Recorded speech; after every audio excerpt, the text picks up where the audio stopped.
Okay, so then what are we left with?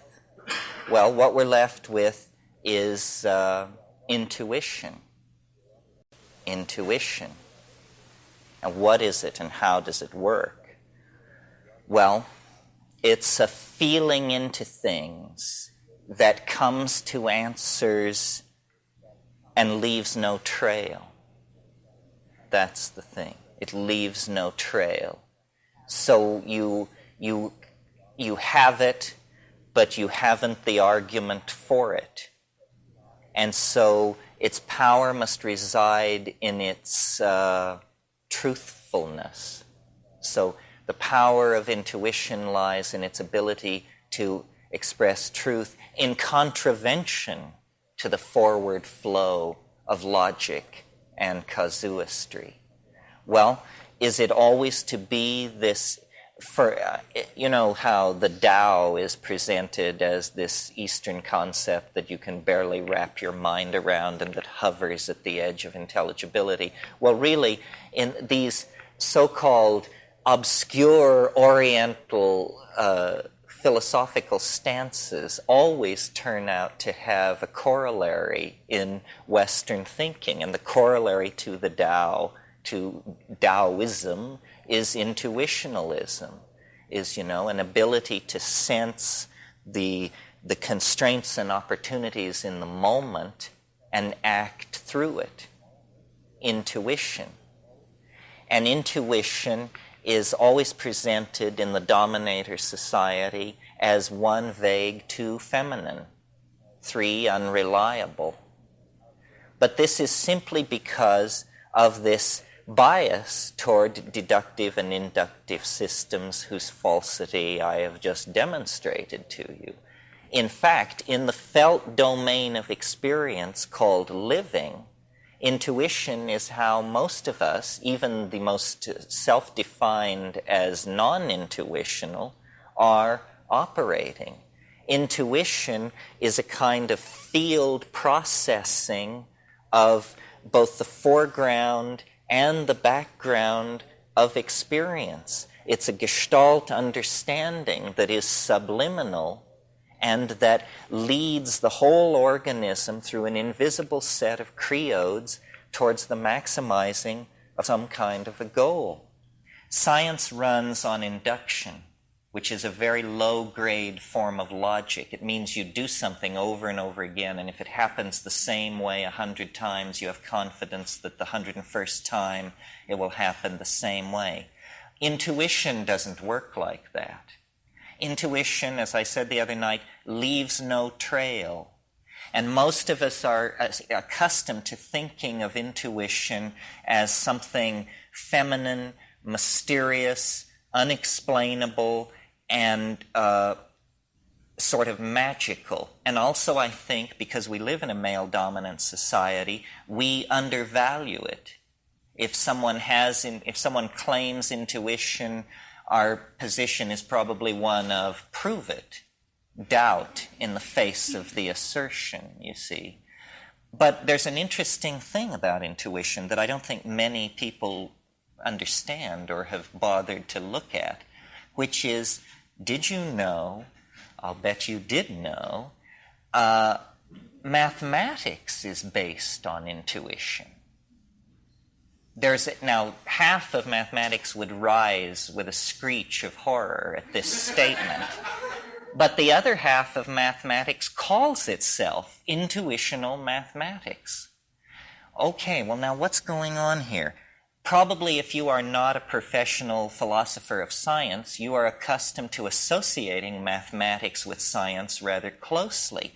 This is because science, in order to give itself legitimacy, has very slyly appropriated mathematics, especially in the 20th century, to its purposes.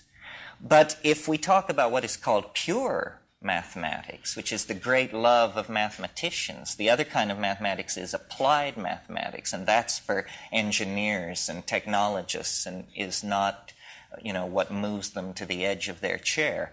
But if we think about pure mathematics, it is an activity carried on in the mind. based on deductive truth. Deductive, not inductive. In other words, a statement is made. It can be anything. All grays are non-X. This is just a statement. We don't yet know what this is going to be about. All grays are non-X. All greens are F sub 1.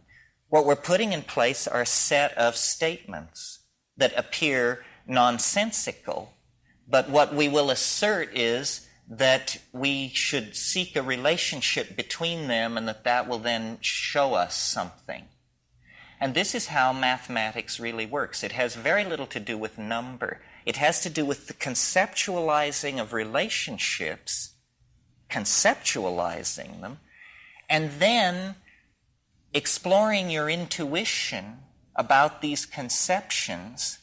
And then the third and very late stage is you write a formal statement of your cognitive activity around these assumptions. So you see, mathematics is entirely intuitional. It leaves no track. It is drawn from this other domain. Well, why has it been appropriated by science? Well, for a very funny and not well understood reason. Mathematics has been appropriated by science because mathematics has an uncanny ability to describe nature. Completely uncanny. Now, you may have never asked yourself, why is mathematics such a powerful tool for the description of nature? Maybe you thought that somebody else can answer this and that it's not a problem. Well, I've got news for you. It is a problem. Nobody has any good ideas about why mathematics describes nature, but notice that mathematics is an intuitional activity. An intuitional activity describes nature without the intercession of inductive science.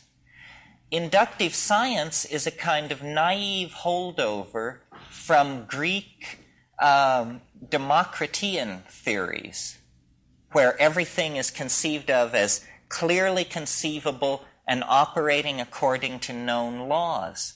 But in fact, the deeper structure of nature is not modeled out of an examination of data obtained by measurement.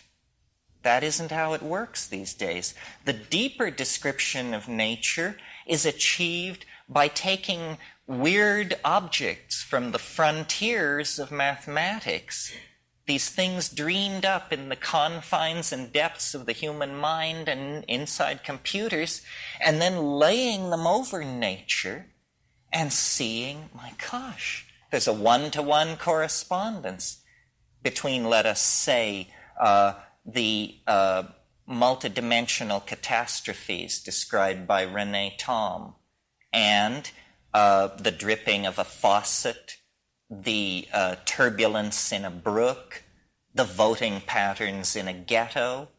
All of these things are seen to be easily modeled by extremely exotic mathematical objects discovered through intuition within the mind. Well, what does this mean?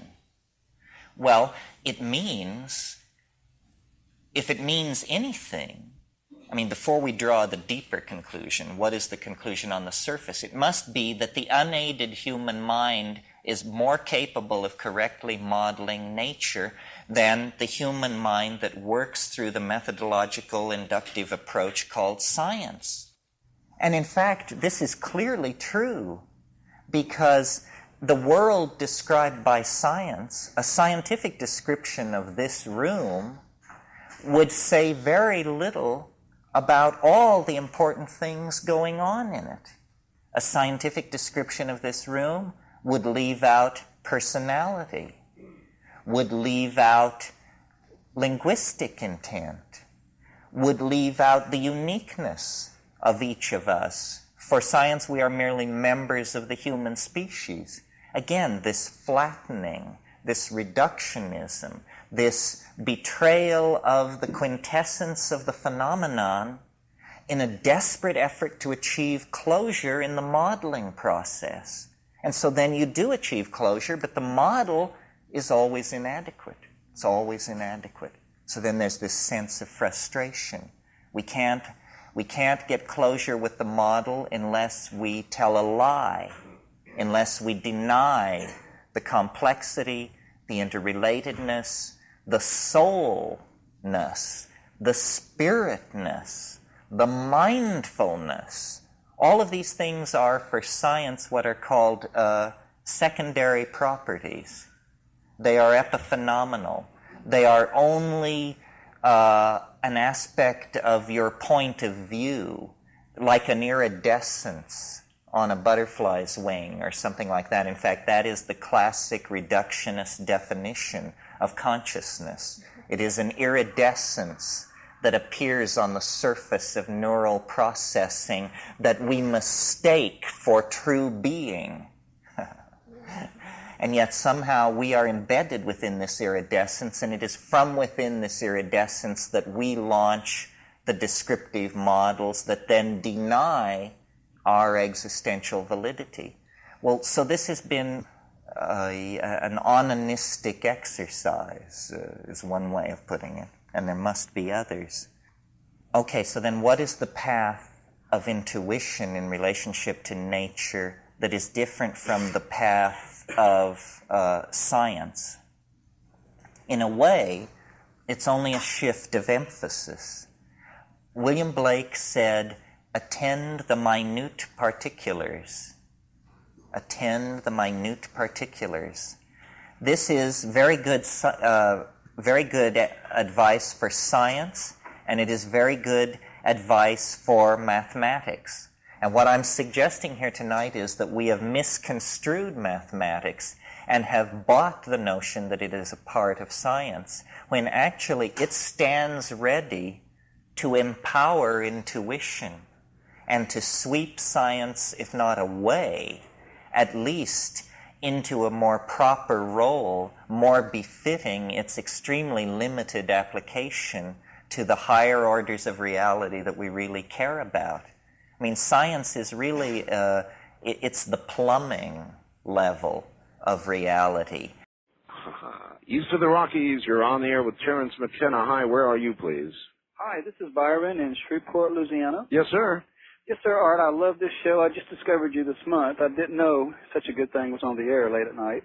Well, it's as I tell people, it is different. It certainly is, sir, especially for those of us who work nights, and then on our nights off we can't sleep. So this is wonderful. Well, here's a question I have for Terence.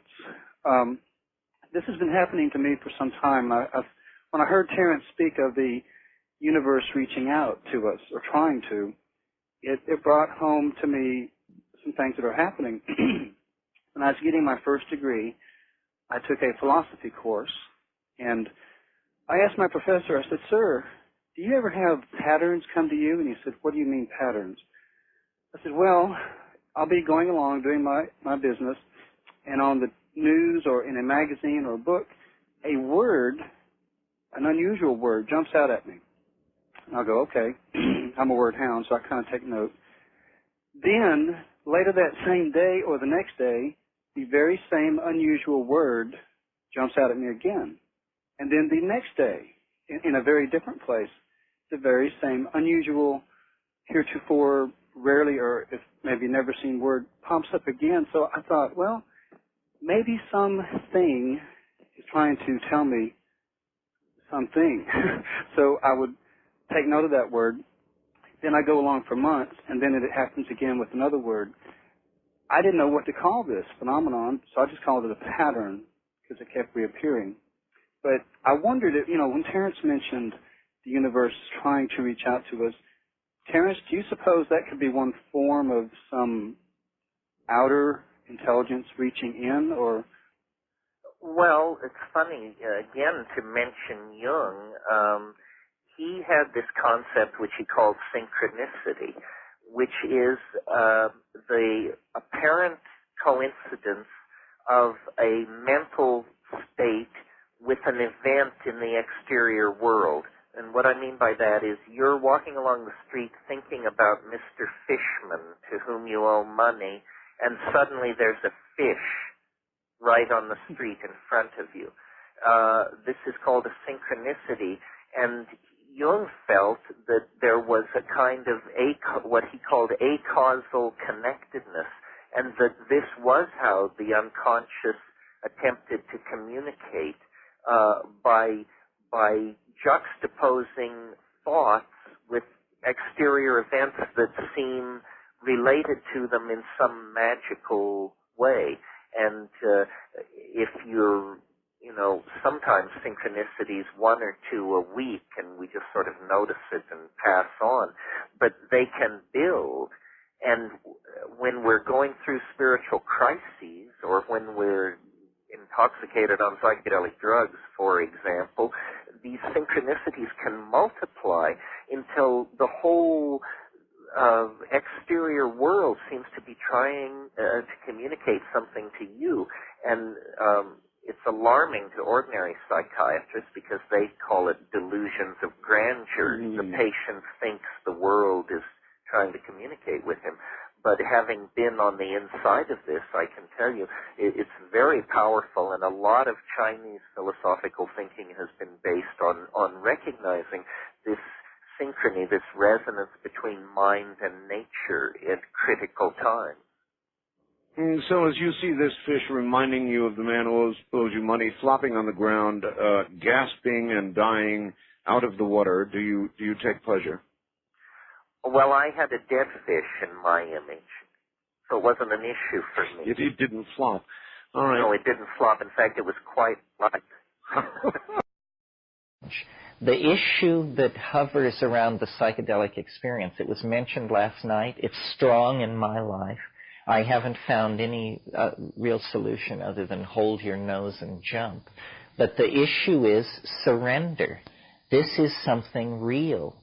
You don't find people going into the ashram in the morning to meditate with their knees knocking in fear because of how terrifying and profound they know that meditation is going to be. But if they were going in there to smoke DMT, they would be fully riveted on the modalities of what was about to happen. I mean, we can tell shit from shinola. It's just that we don't always prefer shinola. And I'm not like, I don't advocate it. People, like sometimes there are people who are disappointed because they say, well, how often do you do it? Well, the answer is not very often. I mean, if I can get it in a couple or 3 times a year, I feel like I'm hitting it pretty hard. And the more successful it is, the less often you have to do it. I mean, I know people who say DMT is their most favorite drug, and when you say, well, when was the last time you did it? They say, well, 1967. It only lasted 4 minutes. They're still processing it, and they are still processing it. They're not just whistling Dixie. I mean, it is, to my mind, just the most... Well, I mentioned this earlier, the question, how do they keep the lid on this stuff? And I suppose here I'm preaching to the converted, because many people last night said they had an interest in this kind of thing. But they don't keep the lid on sexuality. No society has ever had it so under control that people didn't have sex. I mean, they may have had sex under weird conditions and under, ritual strictures and this and that. But we are like this salamander that has the option of never developing into its mature form. And to my mind, that's a tragedy, because this is our birthright, and somehow our inability to get a grip on our global problems has to do with this immaturity about our mental state.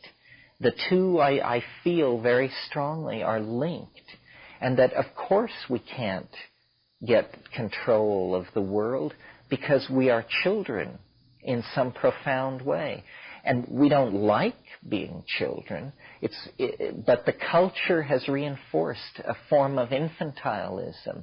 And the way I explain it to myself is it's a kind of unwillingness to go it alone on a certain level. I don't know how many of you remember in Brave New World, Huxley's brilliant dystopia, but there's a scene in there where Bernard, who is the guy who's out of it in the novel because in his fetal fluid they got an alcohol contaminant. And so he's different from everybody else in this society, and he occasionally has original thoughts.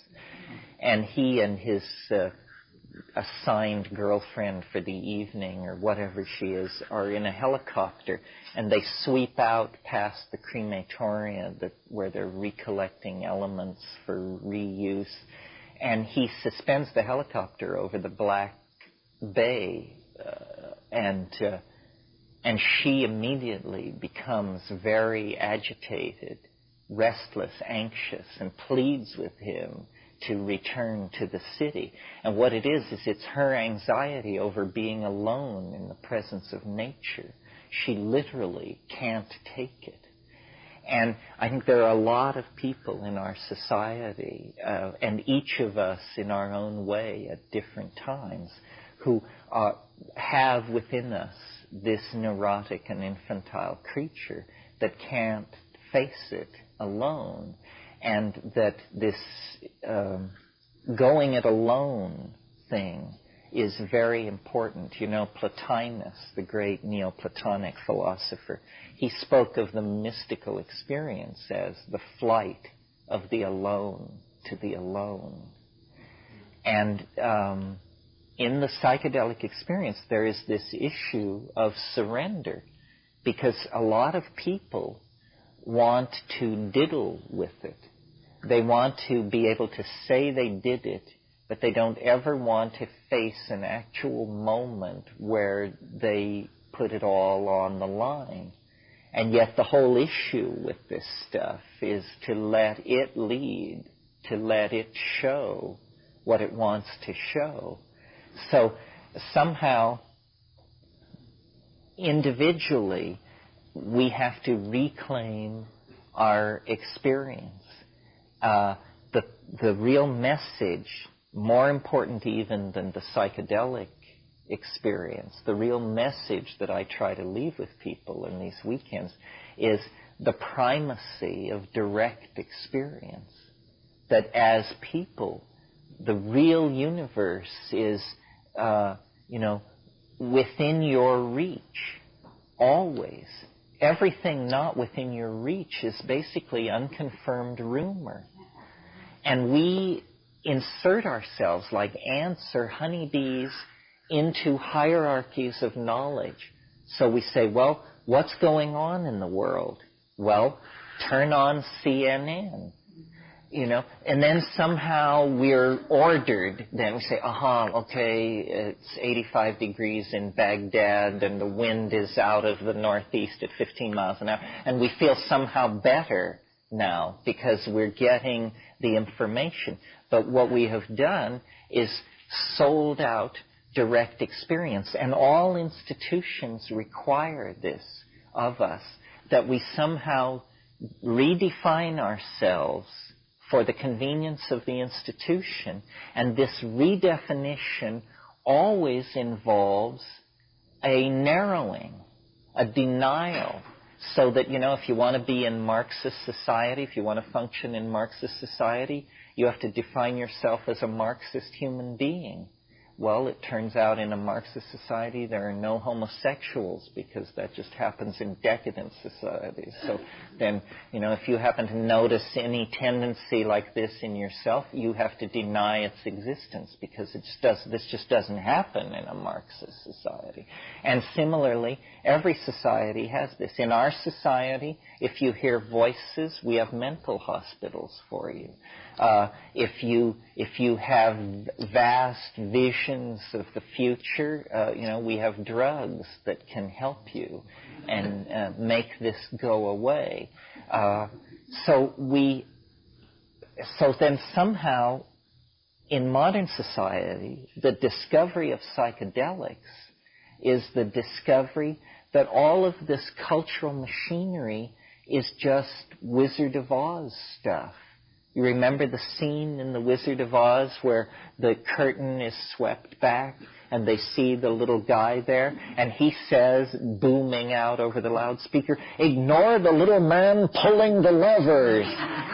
Ignore the little man pulling the levers." Well, the little man pulling the levers is what sweeps into view with psychedelics, and you discover, aha, culture is provisional.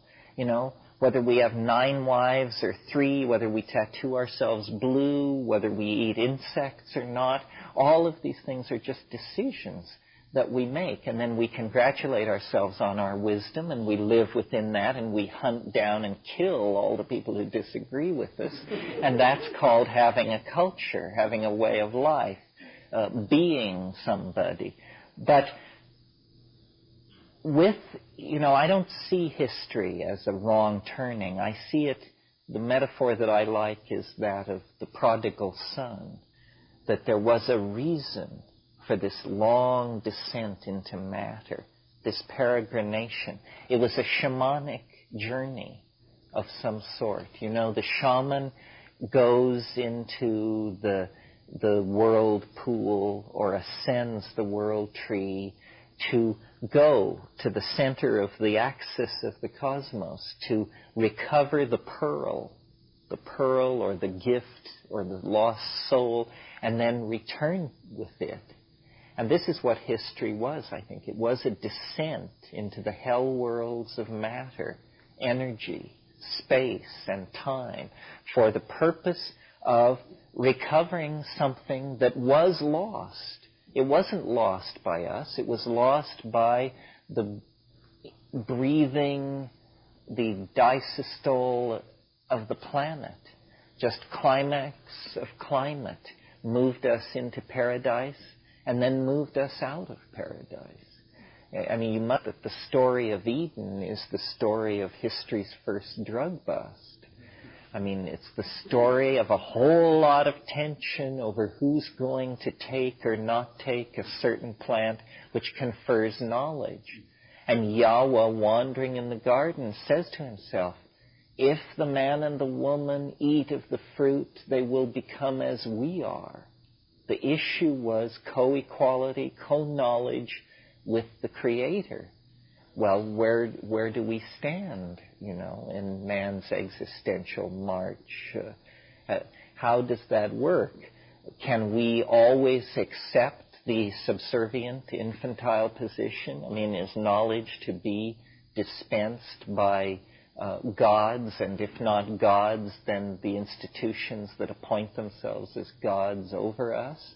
Or is it actually that maturity begins with somehow claiming this birthright? And it is a birthright. And I don't know if a society can survive the claiming of this birthright by a large number of people. Certainly in the 1960s, when this was attempted, everybody got very agitated, and then it was frozen out.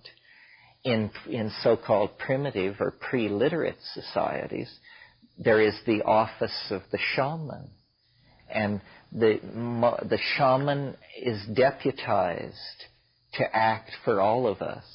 In the same way that we have airplane mechanics to fix jet engines, we have shamans to explore these hidden and fairly terrifying other dimensions. The people who self-select themselves into a group like this, in a society like that, would be the candidates for this kind of shamanic voyaging. Now, I keep going back to this thing of can it be done? Because I want to convince you, because I'm so certain. I love Herman Melville and his rhetoric. And friends of the whale, bear with me. For Herman Melville, the whale was not the endangered creature it is today. It was the dark cosmic god of Christianity that haunts us and tries to pull us down. And there's a wonderful speech in Moby Dick where Starbuck, the first mate, you remember wimpy little Starbuck, he stood for Christian right reason. And he says to Captain Ahab, to seek revenge on a dumb brute seems blasphemy. And Ahab says, blasphemy, Starbuck? Speak not to me of blasphemy. I would strike out the sun if it insulted me. For could it do that, then could I do the other. For there is ever a sort of fair play. And that's the point of that rap. There is a sort of fair play. You've been told from the cradle that the deck was stacked against you. Fall of man, original sin, so forth and so on. It's bullshit. It's absolute bullshit. There is a sort of fair play. And if you can get in touch with that in your life, you know, when Muhammad wouldn't come to the mountain came to Muhammad. That's fair play. And if you can have that perception, the world will begin to work for you. It will begin to move toward you as the mountain moved toward Muhammad. The mushroom said to me once, nature loves courage. Nature loves courage. And I said, what's the payoff on that? And it said, it shows you that it loves courage because it will remove obstacles. You make the commitment, and nature will respond to that commitment by removing impossible obstacles. Dream the impossible dream, and the world will not grind you under. It will lift you up. This is the trick. This is what all these teachers and philosophers who really counted, who really touched the alchemical gold, this is what they understood. This is the shamanic dance in the waterfall. This is how magic is done. It's done by hurling yourself into the abyss and discovering that it's a feather bed. And there's no other way to do it. This is why I have always taken the position that as modern people, you know, we can't go out and set armies marching or launch religions, and who would want to anyhow. But to the people who say adventure has fled, it's all humdrum, I just know, you know, that they have forgotten the 5 grams of psilocybin sitting in their refrigerator. I mean, Magellan may have had excitement rounding the Horn, but you in your living room later tonight can put him in the shade if you have the courage to do the things that are necessary to do. And we know what they are. And of course, the first thing to do is to tell society to fuck off, because they don't know what's going on.